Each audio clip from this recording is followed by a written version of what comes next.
Et le Centre de transfert de technologie en écologie industrielle, c'est extrêmement important au Québec. On a des objectifs ambitieux au Québec. Premier, le plan d'économie verte du ministère de l'Environnement est assez élogieux sur les objectifs. On veut réduire d'ici 2030 les gaz à effet de serre de moins 30 %. Le ministre me rectifiera en me disant moins 32,5 %. On a vraiment des objectifs qui sont ambitieux et on devra se mettre en action. Alors, le centre de transfert est vraiment un lieu de concertation et de projet qui tourne autour de l'économie circulaire et de l'écologie industrielle. Alors, il y a beaucoup de défis. Il y a des défis de main-d'œuvre au Québec qui sont extrêmement importants. Et il y a des défis de formation et de développement de compétences. On voudrait que dans les cursus scolaires de tous les cégeps ou de tous les collèges et des universités, qu'on apprenne ce que c'est la gestion environnementale pour qu'on soit sensible à ça puis qu'on soit capable de développer des compétences dans nos milieux de travail.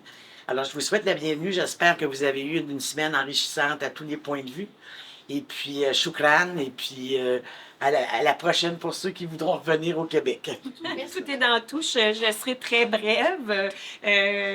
Effectivement, je suis la directrice générale du Cégep et j'ai hérité du projet qui est devenu le CTTEI, qui a vu le jour il y a plus de 20 ans maintenant. Donc, on vous l'a expliqué, c'est une synergie. Le centre de transfert et le cégep sommes en adéquation au niveau des valeurs, au niveau de la vision. Donc, il y a une interdépendance entre nos deux institutions qui est très, très, très importante.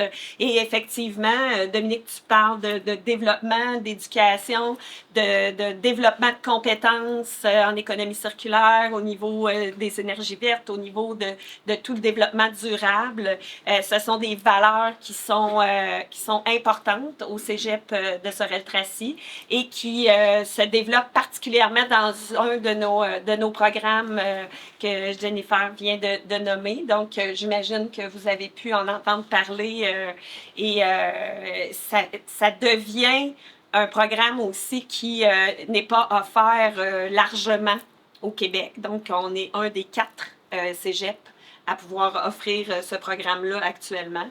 Et on souhaiterait éventuellement qu'il soit encore plus proche et plus intriqué avec les besoins de main-d'œuvre dans le domaine et pour la région de Sorel-Tracy, bien évidemment, mais pour le Québec tout entier et même au-delà, puisque vous êtes là. Donc, s'il y a des partenariats qui peuvent ou des besoins qui peuvent être exprimés à ce niveau-là, on est très ouvert aussi à ce genre de collaboration-là. Donc, merci beaucoup de l'opportunité qui est offerte de vous rencontrer aujourd'hui. Ça me fait vraiment plaisir. Oui. Bonjour tout le monde. Mostafa Benzazoua, je suis le directeur d'un département à l'Université Mohamed VI Polytechnique, qui se trouvait près de Marrakech, à Ben Guerir, dans une ville qui s'appelle Ben Guerir. C'est une université qui est un peu spéciale parce qu'elle a été presque sponsorisée et pour l'instant financée par un grand groupe minier qui s'appelle Office chérifien des phosphates. Vous savez, le Maroc détient les plus grosses réserves au monde de phosphates et l'OCP actuellement est un des 2-3 premiers producteurs de phosphate au monde. Donc, c'est une grande minière et elle a fait de l'UM6P son outil pour faire la R&D, donc la recherche et le développement, aller jusqu'à l'innovation. Et dans cet écosystème qui a été créé, je dirais que le développement durable, l'économie circulaire est très, très, très important. Donc le département dont je suis responsable, c'est géologie et développement minier durable. Je dirige aussi un autre département sur les énergies renouvelables. Donc ça, au Maroc, c'est un gros chantier, il y a des gros financements, des gros investissements aussi qui viennent d'un peu partout au monde, parce que le Maroc pourrait alimenter en énergie peut-être l'Europe, l'Afrique, et ainsi de suite. Donc c'est un écosystème Et là, vous avez un groupe de 20 participants. La majorité vient du groupe OCP, donc ils sont en formation. Ils ont suivi 2 années de formation, allant des modules qui traitent l'environnement minier, la gestion des rejets, la valorisation des déchets, et ainsi de suite. Donc, c'est 2 années de formation. Et à la fin, et c'est leur idée, était que ça prenait un module complémentaire. C'est ce qu'on est venu faire en partenariat avec vous ici à Sorel-Tracy, donc avec le CTTEI. Donc un module pour comprendre, une fois qu'on a la technicité, une fois qu'on a des idées, etc., comment concrétiser ça. Et donc on s'est dit que votre région est précurseur dans ce domaine. Il y a des grandes industries dans la région. Malheureusement, on n'a pas vu Rio Tinto. On aurait aimé les visiter, ou Arsco, qui, à mon avis, fait bien dans ce domaine. Mais on a vu plein de belles choses.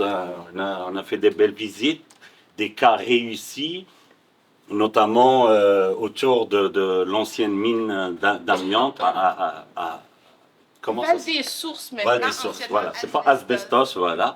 Et vraiment, on a vu c'est quoi. Donc, votre présence, messieurs les députés, monsieur le maire, les responsables du développement économique, moi, je pense au Maroc, c'est très difficile d'avoir cette réunion comme on l'a aujourd'hui.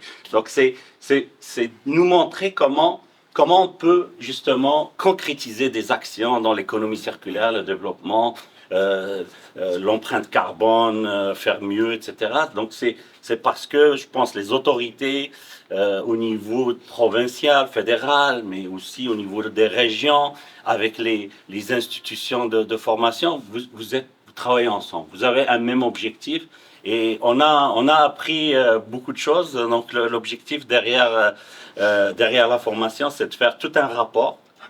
J'espère qu'on pourra le faire en partenariat avec le CTTEI, qui va être des actions à proposer concrètes à l'UM6P et au groupe OCP pour peut-être concrétiser certaines actions.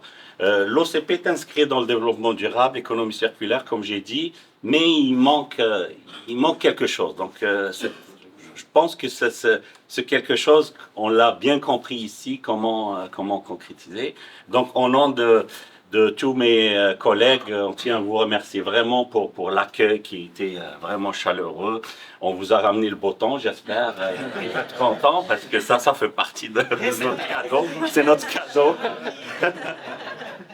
Voilà. Bien, merci à Jennifer, merci à Jean-François, merci Madame la directrice du Cégep, Madame la présidente du conseil d'administration du CTGI. Merci à tout le monde pour l'accueil et l'organisation exemplaire. Merci. Bienvenue chez nous. Alors, ça fait déjà quelques temps que vous êtes présents sur le territoire. Alors, qui sait, peut-être un jour, voudriez-vous y revenir, vous installer près de chez nous. Moi, j'arrive de mission en France, justement. Je suis arrivé vendredi, on est allé voir la construction navale du côté français, parce que justement, et c'est ça qui est bien dans l'émission qu'on peut organiser, c'est d'aller chercher, aller voir l'expertise qu'on retrouve ailleurs. Et nous, on est vraiment, on est choyés ici à Sorel-Tracy d'avoir justement cette expertise-là avec le CTTEI, une expertise nationale. Je vais pousser international aussi. On va aller de ce côté-là. Et justement, quand on fait des missions comme ça, bien, on va voir l'expertise, on va voir également sur le terrain, comme vous l'avez si bien dit, et aller voir comment ça se traduit. Et l'important, c'est qu'est-ce qu'on en retire et qu'est-ce qu'on peut faire chez nous, parce que les contextes sont toujours différents. Mais il y a une chose qui demeure, c'est que quand on travaille en économie circulaire, la première chose qui est fondamentale, c'est d'aller chercher l'acceptabilité sociale de votre milieu. Alors, on peut avoir les meilleures idées du monde, avec les meilleurs concepts, avec la meilleure théorie qui existe. Si le milieu n'est pas engagé, ça ne fonctionnera pas. Alors, comment on peut faire pour aller chercher ce milieu-là? Bien, c'est justement pour aller chercher au niveau politique, parce que j'étais pas maire à l'époque, mais quand le CTTEI s'est implanté ici, c'était vraiment, les gens regardaient ça en disant « Mais qu'est-ce que c'est? » Parce qu'on ne savait pas c'était quoi. Et ça a pris du temps avant que, justement, toute la région embarque dans ce mouvement-là et que les élus aussi y croient. Puis aujourd'hui, c'est sur toutes les lèvres. On en parle aujourd'hui, puis pour nous, c'est comme une évidence. Mais c'est 20 ans de travail, là. C'est 20 ans de travail, de lobby derrière ça. Alors, d'avoir l'idée d'adhérer, d'y croire, c'est une chose. Maintenant, il faut arriver à convaincre les gens autour de nous et vous en serez les porte-paroles pour le futur. Alors, encore une fois, j'espère que vous avez fait bon voyage, j'espère que vous allez tirer profit de cette mission, puis j'espère que vous allez pouvoir implanter ça chez vous, parce que c'est la voie de l'avenir. Beaucoup bonjour tout le monde, très heureux de vous voir. Je vous remercie d'avoir choisi le Québec pour votre mission, nos amis marocains. Vous avez choisi, vous êtes visionnaires, hein? Vous avez choisi le bon moment au mois de mai et pas le mois de janvier. Je vous en félicite. Quoique je discutais avec monsieur, que vous avez habité en Abitibi, vous m'avez appris tantôt. Donc, vous êtes immunisé de votre côté. Blague à part, bienvenue au Québec. Merci de nous avoir choisis. Monsieur le maire l'a dit avec beaucoup d'éloquence, notre région a la chance d'avoir un CTTEI qui est performant, qui est innovant. Le réseau des CTT au Québec, c'est une grande fierté pour le gouvernement du Québec. 59 centres implantés dans plus de 15 régions du Québec. Permettez-moi d'être chauvin. Ici, on a le plus beau, le meilleur, le plus performant. Mais j'espère que vous avez apprécié les échanges avec les gens d'ici. Ça va se poursuivre au cours de la journée. Madame, vous avez parlé du plan pour une économie verte du gouvernement du Québec, un plan ambitieux. Moi qui me rend très fier, une statistique qui est importante et qu'il ne faut pas oublier. Vous savez, le Québec, là, parmi toutes les provinces canadiennes, tous les États nord-américains de nos voisins du Sud aux États-Unis, en ce qui a trait à l'émission de GES par habitant, on n'est pas 50e, on n'est pas 20e, on est premier. Alors ça, c'est une grande fierté pour le peuple québécois, c'est important de se le rappeler. Et pourquoi on réussit à être le champion au niveau de l'émission de GES par habitant? Bien, c'est grâce à notre hydroélectricité. Hein? C'est une grande richesse qu'on a. Et le secteur minier, je vous apprends rien, il se renouvelle, il se réinvente avec les métaux critiques, entre autres, les minerais critiques. Ici, à Sorel-Tracy, sans entrer dans les détails, mais avec nos amis de Rio Tinto, on joue un peu dans ce film-là. Et les métaux critiques vont nous permettre de devenir des leaders dans le monde de la batterie pour alimenter les véhicules électriques, puisque l'électrification des transports, c'est un pas de géant vers une décarbonation de nos procédés en transport. Je vous invite à être à l'affût. Là, cet après-midi, mon collègue Louis sera chez nos voisins à Bécancour en compagnie du premier ministre du Québec pour une annonce importante en ce qui a trait à l'électrification des transports. Alors, je vous souhaite une bonne fin de séjour. Revenez nous voir. Apportez des pratiques innovantes chez nous, partagez-nous les vôtres, s'il vous plaît, et ensemble, je pense qu'on va pouvoir réussir à faire de belles choses. Vous me parlez du Maroc et je vous regarde, et je suis allé dans votre pays alors que personne d'entre vous n'était né. J'ai assisté au premier jeu de la francophonie qui a eu lieu au Maroc. Et j'ai une réunion de l'Association des parlementaires de langue française l'année où le roi mariait sa fille. Donc, à Marrakech, il n'y avait pas une chambre de disponible, sauf pour nous, parce que c'était réservé d'avance, parce que le roi avait décidé de tout réserver pour ses invités. Alors, je trouvais qu'il y avait un bon budget. Et d'ailleurs, il repeignait toutes les chambres et tous les hôtels étaient repeints. Dès qu'on est parti, on entendait le bruit des peintres là, partout. Alors, on est parti, puis là, il faisait la dernière section. 96 ou 97, je pense. Moi, j'étais allé avant vous, j'étais en 89. Bon, puis j'étais allé à les Jeux de la francophonie, je pense que c'était en 80. C'était avant 85, je crois, les Jeux de la francophonie, les premiers Jeux de francophonie. C'était extraordinaire et c'était complètement différent aussi comme vie. Le Maroc est devenu quelque chose de tellement fascinant, de dynamique, et il était d'ailleurs. Et j'aurai toujours souvenir à ma première soirée, j'ai dit je vais aller faire une petite marche en face de l'hôtel. Il y avait un grand lampadaire pour éclairer le coin de la rue, et je vois plusieurs jeunes étudiants en dessous du lampadaire avec des livres. Alors, j'étais un peu curieux, je m'approche, et ils m'ont expliqué que ils étaient au lycée, puis qu'il y avait les examens le lendemain. Ils profitaient de la lumière qu'ils n'avaient pas chez eux pour pouvoir venir étudier. Quand je suis revenu, à titre d'ancien professeur, je pensais à mes anciens élèves, je me disais, mon Dieu, qu'il y avait des leçons à tirer d'ici, eux autres, là, de voir autant. Là, j'ai dit, ça, c'est vraiment un peuple qui qui va grandir. Quand sa jeunesse, comme ça, prend ses études à cœur à ce point-là, c'est très significatif. Mais c'était pendant le mois du Ramadan, et comme j'étais un homme qui s'est adressé à des jeunes filles qui étudiaient, une m'a dit, ce serait préférable que vous partiez. Je suis pas rappelé. C'était, vous ne voulez pas se faire...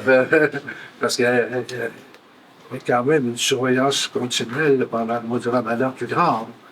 Et c'était... mais c'est tellement de beaux souvenirs de ce pays-là. J'ai tellement le goût d'y retourner, de trouver le temps d'y retourner. J'espère encore... ça fait déjà 39 ans que je suis député. Alors, j'y étais par délégation, mais j'y étais aussi à mes frais en vacances à Gadir. Et j'avais refait les villes royales. Vous appelez plus ça comme ça? Ils sont en plein. Quoi, ça? On appelait les villes royales. C'est quand l'agence de voyage nous vendait le tour des villes royales, quand on allait acheter des billets. Et c'était fini, c'était Marrakech, Agadir. Non, Agadir n'était pas là-dedans. Rabat. Ah, Rabat, j'aimais ça. C'est là qu'il y a eu les Jeux olympiques. Les Jeux de la francophonie, c'est à Rabat, c'est ça, je me rappelle plus le nom. Bon, en tout cas, tout ça pour vous dire la même chose que ce qu'ils ont dit. Je vous l'ai dit. Et je vous souhaite surtout la bienvenue. Et la bienvenue. Et j'espère que vous reviendrez souvent, puis peut-être même pour y rester. Vous serez, nous sommes toujours en manque de grands talents. Et vous semblez l'être. Et j'espère aussi que les connaissances que vous avez pu acquérir ici, vous pourrez nous faire partager vos connaissances à vous aussi. Eh bien, ça a été un succès. Bon retour. Je ne sais pas si c'est pour bientôt. Bon. Ah oui, bientôt demain. Ah, bon. Alors, on va s'ennuyer déjà de vous. J'ai entendu parler tellement de votre visite à vos bureaux. Les gens m'en ont parlé. La direction ici m'en avait parlé en 2 occasions aussi. Et vous êtes toujours les bienvenus. Merci.